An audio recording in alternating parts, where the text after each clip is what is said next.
Hello, sweet listeners. It is your host, Kay McCoy, and I am very, very, very excited to kick off this season of the Story Station podcast. This is a very important guest, Danielle Blum, because we are featured in this anthology. So, for those of you not in the know, Love Me in Vegas is a romance anthology that is being put together by Reader Nation. And this is Reader Nation's first ever anthology, not just romance anthology, but anthology, period. So I am also featured in this anthology. Danielle is featured in this anthology, and she's going to talk about her short story in the anthology, as well as a couple of other pieces of her work as well. So without further ado, welcome to the Story Stations, Danielle. Hi, thank you for having me. So excited. Yay, me too. I'm really glad you actually like responded to me because I felt like that first day of school and you see all the cool kids and you're like, hi. I would love to hear more from you. Okay, so I'm Danny. Hello, everyone. It's nice to be here. This is I guess my second anthology, but the first one doesn't really count. It was like a poetry book when I was in fifth grade, and I think they just like accepted everyone for like 25 bucks for you to be in a book. Yeah. But I did get to say I was published when I was young, so that was cool. So this is my first anthology, I guess, as an adult. And I'm really excited because it's been really fun to write. And this is actually my main character, Olivia Odell's debut into the world. And we'll actually be doing a series called Postcards from Rock Bottom, kind of on just her stumbling through life and figuring it all out. And it's really loosely based on all the traveling I did the last 12 years. I mean, this has way more sex scenes that I did not partake in and none of that because it's like a Ooh. raunchy rom-com, but like the trials and tribulations of traveling and like the hiccups and just the random stories have really inspired this whole series. So it's really fun to write just because it's kind of like taking it back into my life, but then also adding a whole bunch of humor and fun stuff to it. So it's been an Oh, adventure. well, you said that taking a nostalgic walk back into your past. Is that where this character was inspired from for maybe some scenes? Yeah, so she actually came to me in the middle of the night one night and whispered in my ear when I was trying to sleep. And literally, she says, "Hi, I'm Olivia Odell, Odelli for short, because I have more rolls in a bakery truck and I may be fat, but I sure know how to bang." Explosive, So, explosive. yeah. I love And I her was just like, already. what? Okay. And then, yeah, she kept me up all night and was like just taking notes down. And like, she's demanding this story. I know that sounds weird. Like, she's demanding it, but she's consuming my Listen, you mind. are And amongst people here. Like we get it. yeah. Your Yeah. people are So, here. We totally get those 4 a.m. messages from the deep slumber, and you're like, write it down. yeah. So I was like, well, that's a hell of an introduction. Like, okay, so we're going to be promiscuous and we're going to be large and in charge and running around the world and just having fun and stumbling through life. And I'm like, yes, I can relate to this. This is going to be fun. So, I yeah. love her. Yeah. Like So this is her debut into the world, is in this anthology. So it's, yeah, I'm pretty excited. very, very cool. Very cool. Now, here we have a couple of tropes. You mentioned quite a few, but one I did not see on here, which I love, was the fat positivity. I wish that would have been on here, but can you tell us, without giving too much away, how these all connect? Because I got self love, I definitely got dating disasters, but there's something here about childhood crush, friends to lovers. Like, what's going on with that? Yeah. So the main, Odeli kind of just stumbles into this story, quite literally, with the face plants at her college graduation and just becomes like a viral meme. And then her kind of life just spirals out of control from there. And she's Wow. had a little bit of a dry spell and like the love department. And then she goes home and then ends up talking to one of her old crushes who she doesn't really talk to anymore, but like, from the childhood, but they always kind of had like a little flirty thing. And they both find out that they're going to be in New York for New Year's Eve. So it's like, Oh, do they rendezvous there? Do they not? And then the story just goes from her finding out this news to ending up in New York on New Year's Eve, and there's shenanigans mixed in between there. So you have to read to find out what happens. But now that you're in Love Me in Vegas, what was that like when you got that call or the email saying, "Hey, we'd love for you to submit a story"? Ooh, well, so funny story is I wrote the due date down at the end of May instead of May 1st. So I wrote down the 31st. So on like May 3rd, I was looking at my calendar again and I was like, oh my God, I missed the deadline. Like I was so looking forward to this. Like Odeli is gonna be pissed that I didn't get her story out there. Like so I had an email, and luckily they still let me submit it, but the story wasn't written yet because I thought I had a month to do it. So I ended up Right. smashing out the whole short story in like 2 days to be able to get it into the anthology on time. So yes, Odelia did not let me sleep. She whispered in my ear the whole time, like put a lighter in my butt and was like, "Get this done. Like this has to happen." So it was a real whirlwind getting it done. But when I got that it was accepted and all of that, it was just like, yes, like the late nights were worth it. Like somehow we pulled it off. So it's pretty exciting. I So the fact that I was able to like pull together a in story two and get it days. in. Yeah. So I Man. mean, I'm sure it could be polished some more, but I I did what I had to do because I definitely gave myself like a whole extra month, and it was not even fair. So Wow, I'm so glad that you got in too. I'm excited for you. Like, I can't wait to read this now because, like, 2 days. And honestly, I think it helped because this character was already talking to you. Like, so yeah, you kind of exactly. had, yeah, that something? I mean, obviously, you wouldn't recommend someone submit a story in 2 days, but like, what advice would you give someone who maybe realized, like, oh, wow, I really want in on this anthology, but they feel the crunch? Like, what tips of wisdom would you bestow upon them? Just I would just write it. It might not be the story you thought. Like originally, I was planning on doing a romantic suspense because I've been writing a psychological thriller. It's been my main genre for the most part until recently. Um, so I was gonna take a play on that and then do the romantic suspense. And then it was like, okay, well, that's not gonna happen. Like I don't have the outline. I don't have anything. And then this series was obviously rolling around in my mind too. So I was like, okay, well, this is a good way to introduce her. Mhm. Um, and it's fun. It's just a fun, goofy like story. So it's easy to write, and the fact too that it's inspired by my travels. Like it was easy to pull scenes from because they actually happened to an extent. So I think that was helpful. But yeah, just go with what words come out because it might not be what was planned originally, but it might turn out better. Like I don't think I would have been able to do a romantic suspense in 2 days, like with no planning. So just Yeah. keep trudging That's a forward. tall order for even a veteran in that subgenre. That's a tall, tall order. So I commend Yeah. you wholeheartedly for getting that done. Like, whew, talk about time. I feel honestly, I know this might be a little mean, but I'm really glad that it didn't happen to me because I don't think I could have done it. And I write like romance is that's my wheelhouse, but like 2 days. It was a full 2 days. Like it was long hours of me just sitting on my computer and reading it 600 times, like in that period, and just like adding and taking away and adding and taking away. But it was worth it. Like if I'm glad that there was a hard deadline on the cap of how many words. So it's like I think I'm like 7,000 and like 98 or something like that. So like right at the limit.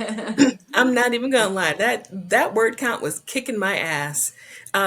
I didn't realize how much that word count really like vexed me, and it just my story wanted more, and I was Hmm. like, I get it. It has to be a short story because at that time we knew like, oh wow, there's going to be 30 authors, and I was like, someone else is, someone's probably gonna submit like the minimum. It'll be fine, and I just Yeah. started writing, and lo and behold, I was well over the word count. And so, like, literally in the 2 days you took to write your story, I spent those 2 days like omitting things from the Yeah. story to get it under the word count.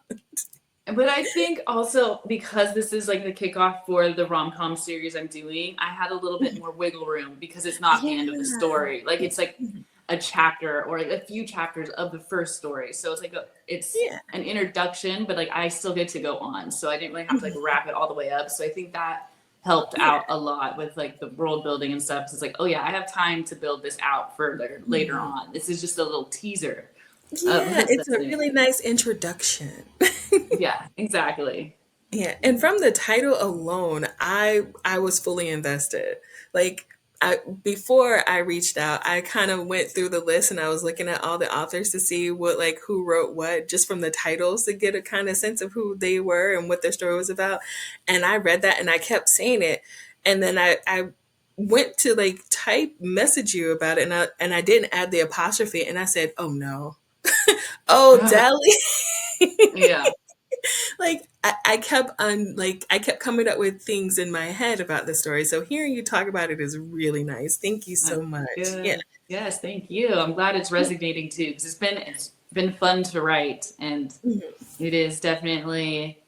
She's a powerhouse. She's a crazy, crazy, powerful woman, like going through some struggles, but like just embracing who she is as an individual and like loving herself in all of her forms, which there are many. So it's Yeah. been, and it's fun for me to write too, because it's just like, you go, girl, come on. Yeah, I love, listen, representation matters, people. It really does. So when I see authors going there and writing these characters, it just like makes me just want to sigh, like in relief, like, thank you. Yeah. Yeah. So let's go ahead and get into Fragments of The Affection. main character wakes up covered in blood with no memory from the night before, and there's police knocking on her door, and she's accused of this pretty gruesome murder. But she doesn't have an alibi. She doesn't have anything. She was not present at that point in time. A different personality was, or a different alter.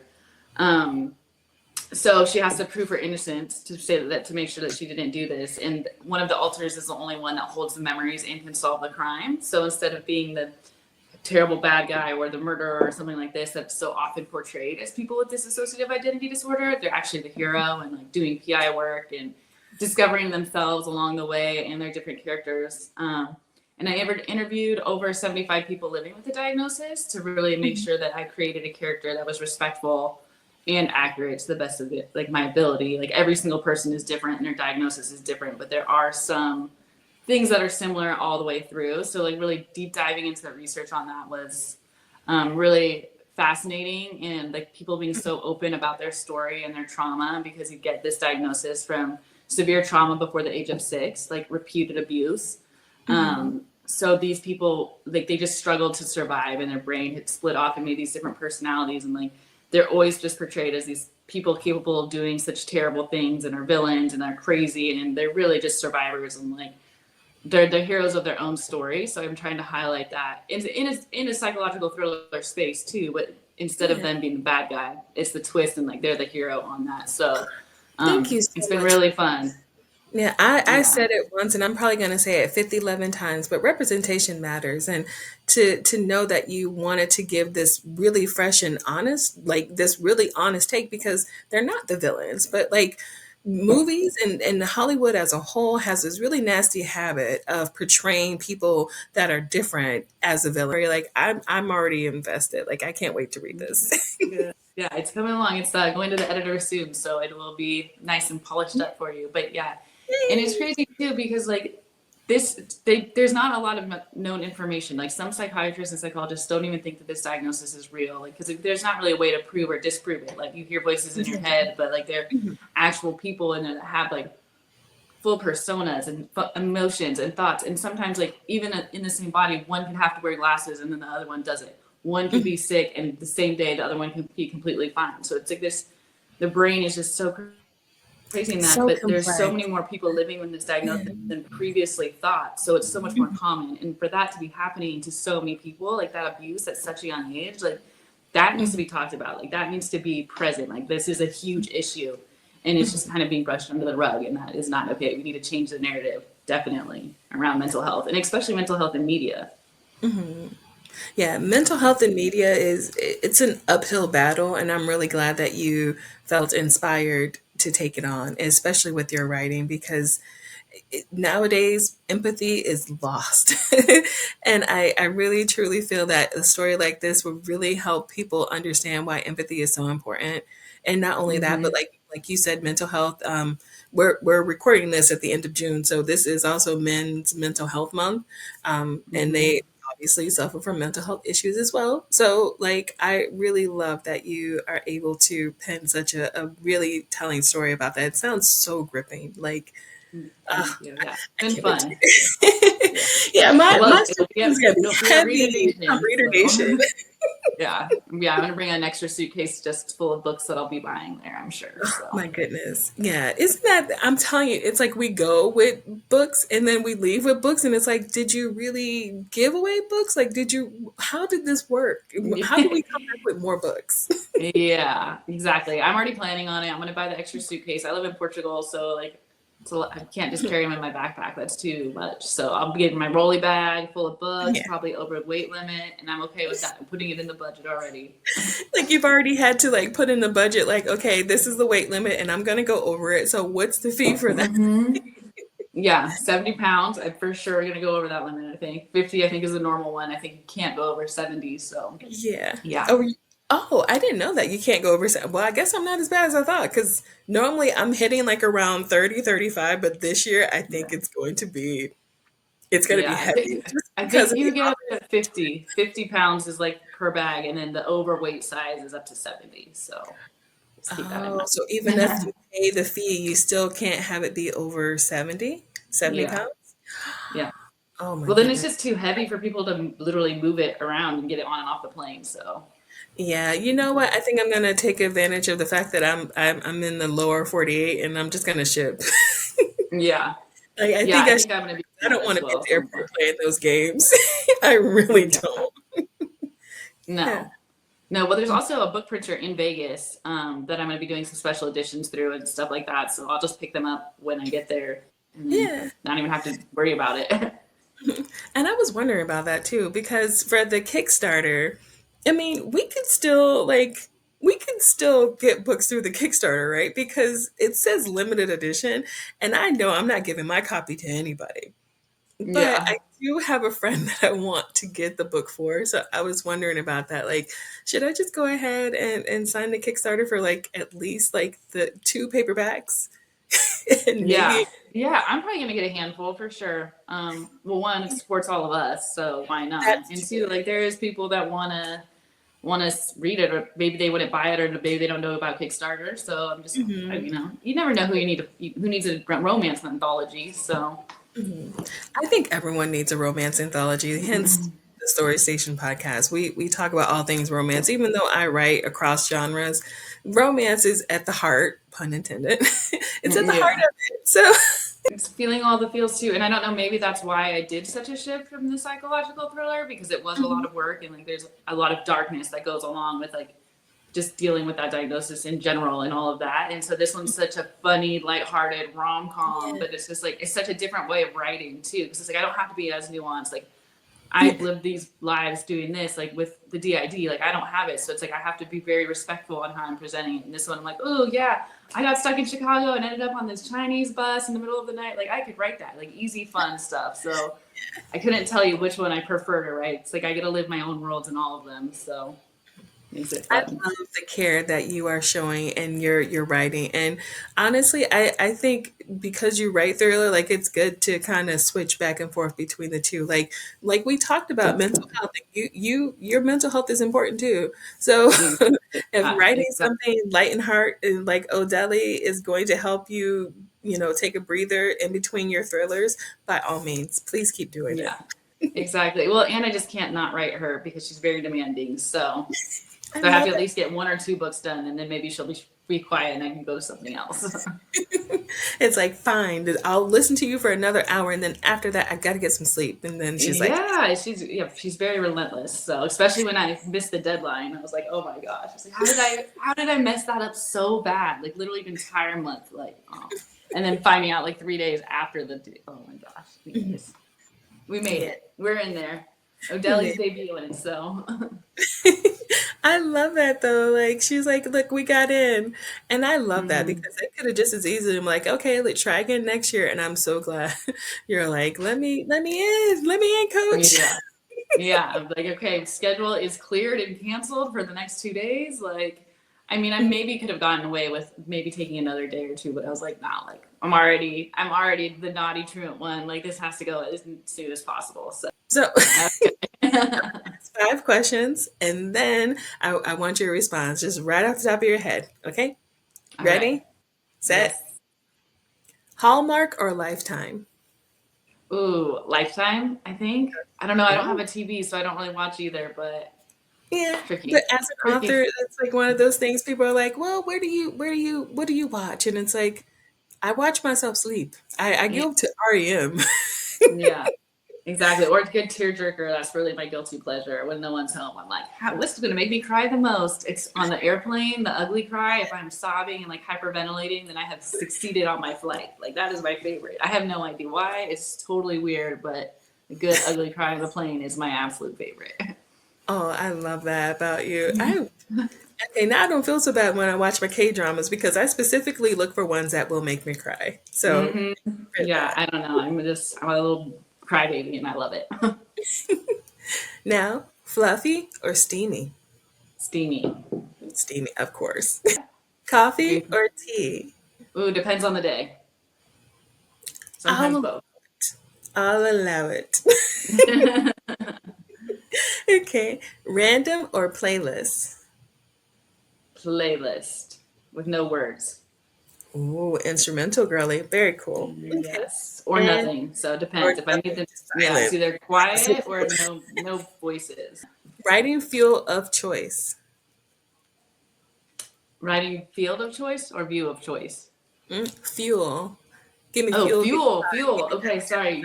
Yeah, my internet's just cutting out. Ooh, Oh I no. don't know. Definitely sparkling water for sure, and then a good dark chocolate of some sort of Oh, sweets.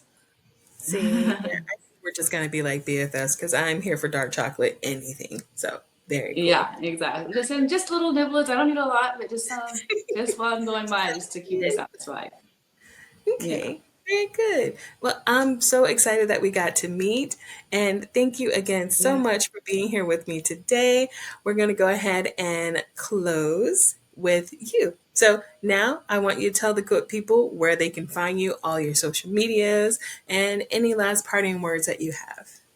Okay, perfect. On social media, it's I am Danielle Blum, BLUM. So Blum like a plum. I am Danielle Blum on all socials.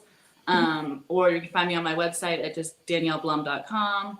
And my Fragments of Affection is on pre-sale on Amazon right now. So if you want to go get yourself a copy of the ebook before it comes out, it is up on Amazon. And Very. obviously, the Love Me in Vegas is going to be awesome as well. So Kickstarter, find us on Kickstarter. That's right. The Kickstarter goes live. Actually, no, the Kickstarter is live because it went live on the 1st and this airs on the 6th. So go Mhm. ahead, check us out on Kickstarter. Make sure to get your favorite tier because I have a feeling these are going to go fast. Yeah, I think so. All right. Well, thank Perfect. you. Thank you for having me. It was so fun. You're I can't wait to actually meet you in welcome. real Thank Vegas. you. Yeah. I'm so glad that we could finally like chat because we've been in each other's DMs for a while now. So Yeah. thank you. Of course. Thank you.